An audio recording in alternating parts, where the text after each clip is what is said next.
આદિપુરના નિર્વાસિતેશ્વર મહાદેવ મંદિરમાં શિવજીની પૂજા અર્ચના તેમજ દર્શન કરવા માટે વહેલી સવારથી જ ભક્તોની લાઈન જોવા મળી હતી. આજના શિવરાત્રિના પવિત્ર દિવસે આદિપુર સ્થિત નિવાસિતેશ્વર મહાદેવ મંદિરમાં સવારથી જ ભક્તોની ભારે ભીડ જોવા મળી હતી.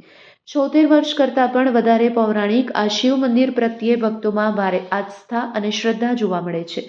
શિવરાત્રિ સિવાયના દિવસોમાં પણ નિયમિતપણે આ મંદિરમાં શિવ ભક્તો આવે છે.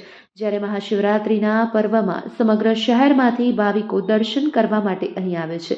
આ મંદિરમાં શિવરાત્રિ મહોત્સવ 2 દિવસ સુધી મનાવવામાં આવે છે. ગત રોજ શિવરાત્રિની પૂર્વ સંધ્યાએ વેશભૂષા હરીફાઈ અને શોભાયાત્રાનું આયોજન પણ કરવામાં આવ્યું હતું. સમગ્ર આયોજનને સફળ બનાવવા ઓમ શિવ મંડળી આદિપુરના હોદ્દેદારો, સભ્યો અને કાર્યકરો દ્વારા વ્યવસ્થા સંભાળવામાં આવે છે. Report by Bharti Makhichali, Gandhidham.